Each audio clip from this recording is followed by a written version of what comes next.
Welcome to student dictation 5 second बाद शुरू होगा। Ready start. कुछ किसान संगठनों की ओर से कृषि कानूनों के विरोध से उपजे गतिरोध को तोड़ने के लिए सुप्रीम कोर्ट ने इन कानूनों के अमल पर रोक लगाने की जो पहल की उसके सकारात्मक नतीजे निकलने के आसार कम ही हैं।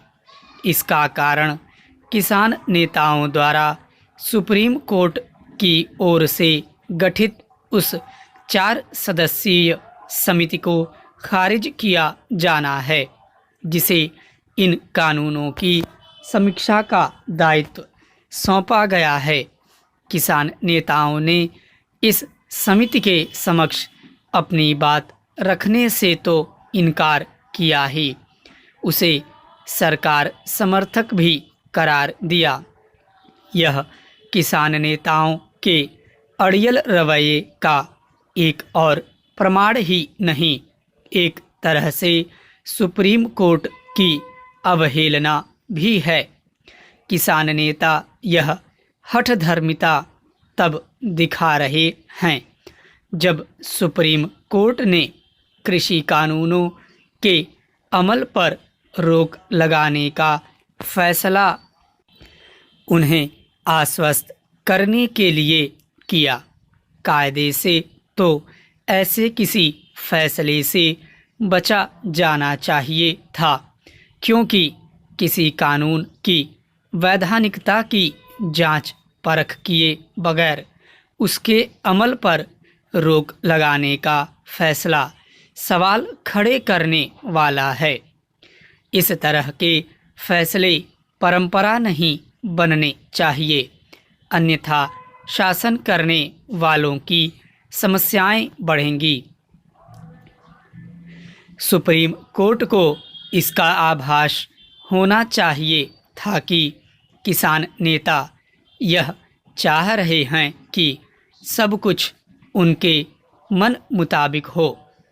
अच्छा होता कि सुप्रीम कोर्ट समाधान की पहल करने से पहले किसान नेताओं के हठ से परिचित होने के साथ इससे भी अवगत होता कि जैसी समिति का गठन उसने किया वैसी ही सरकार भी गठित करने को तैयार थी।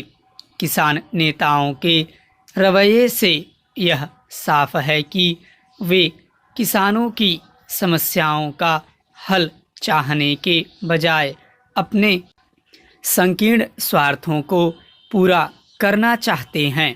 इसी के साथ यह भी स्पष्ट है कि उनकी आड़ लेकर कांग्रेस एवं वाम दल अपना राजनीतिक उल्लू सीधा करना चाह रहे हैं। इसकी पुष्टि इससे होती है कि सुप्रीम कोर्ट की ओर से गठित समिति पर किसान नेताओं और कांग्रेसी नेताओं की आपत्ति के सुर एक जैसे हैं। यह समानता तो यही इंगित करती है कि किसानों को एक राजनीतिक एजेंडे के तहत उकसाया गया है। बात केवल इतनी ही नहीं कि किसान नेता किसी राजनीतिक उद्देश्य के तहत दिल्ली में डेरा डाले हुए हैं, बात यह भी है कि उनके बीच अवांछित तत्व घुसपैठ करते हुए दिख रहे हैं। अटॉर्नी जनरल के अनुसार किसानों के आंदोलन को खालिस्तानी तत्व मदद कर रहे हैं। उचित होगा कि इससे संबंधित जो हलफनामा पेश किया जाना है उस पर सुप्रीम कोर्ट गंभीरता से ध्यान दे। इसके साथ ही वह यह भी देखे कि क्या कारण है कि किसान आंदोलन में पंजाब के किसानों का दबदबा है। चेंज। नए कृषि कानूनों को लेकर पिछले 1.5 महीने से केंद्र सरकार और किसानों के बीच जारी गतिरोध के बीच सुप्रीम कोर्ट ने फिलहाल इन कानूनों के अमल पर रोक लगा दी है। किसान आंदोलन को लेकर सरकार का अब तक जो रवैया देखने को मिला, उस पर अदालत ने सोमवार को गहरी नाराजगी व्यक्त की थी और साफ कर दिया था कि वह इन कानूनों के अमल पर रोक लगा सकती है। मंगलवार को प्रधान न्यायाधीश न्यायमूर्ति एस.ए. बोबडे की अध्यक्षता वाले 3 सदस्यीय पीठ ने आदेश जारी कर इन विवादित कानूनों पर अमल रोक दिया। पीठ ने एक कमेटी भी बना दी है जो किसानों की समस्याओं और कानूनों को लेकर उत्पन्न आशंकाओं को सुनेगी और फिर अदालत को अपनी रिपोर्ट सौंपेगी। अदालत का यह कदम स्वागत योग्य है। इसे न तो किसानों की जीत और न सरकार को झुकाने के प्रयास के रूप में देखे जाने की जरूरत है। अदालत ने किसान संगठनों से साफ साफ कहा है कि गतिरोध दूर करने के लिए उन्हें भी कमेटी के समक्ष आना ही होगा। बिना उनके सहयोग के किसी भी तरह के हल की कोई गुंजाइश नहीं बनेगी। किसान संगठनों को यह बात गंभीरता से समझने की जरूरत है। केंद्र सरकार और किसान संगठन अगर पहले ही अड़ियल रुख छोड़कर कोई उचित और तार्किक समाधान निकालने का प्रयास करते तो गतिरोध इतना नहीं खिंचता। लेकिन किसान कानूनों की वापसी और न्यूनतम समर्थन मूल्य को कानूनी जामा पहनाने की मांग पर अड़े रहे और सरकार किसी भी सूरत में इन्हें वापस नहीं लेने की बात दोहराती रही। ऐसी हठधर्मिता को कहीं से भी विवेकशीलता का परिचायक नहीं कहा जा सकता। वार्ता के नाम पर केंद्र सरकार जिस तरह मामले को खींचने में अपनी होशियारी समझती रही और नई नई तारीखें देकर किसानों के धैर्य की परीक्षा लेती रही। किसी भी संवेदनशील सरकार से ऐसी अपेक्षा नहीं की जा सकती। आखिरकार सर्वोच्च अदालत को कड़ा रुख अख्तियार करते हुए यह कहने को मजबूर होना ही पड़ा कि किसानों की समस्या का हल निकालने में सरकार नाकाम रही है।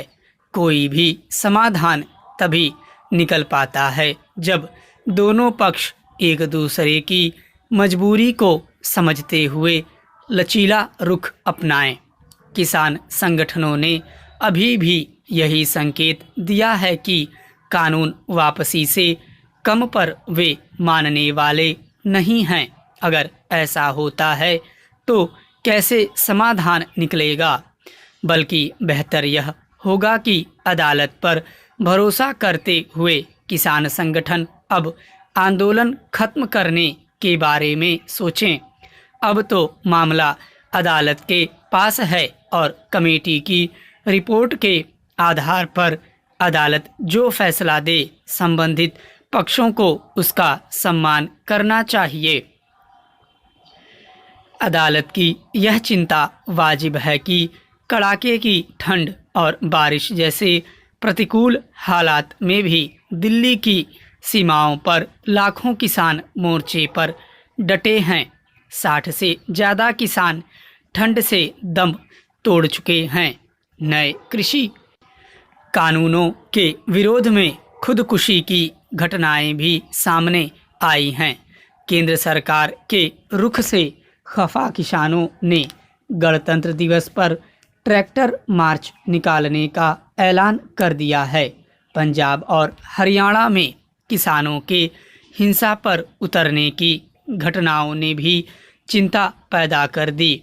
राजस्थान में भी किसानों ने दिल्ली जयपुर राष्ट्रीय राजमार्ग को कई दिनों से बंद कर रखा है।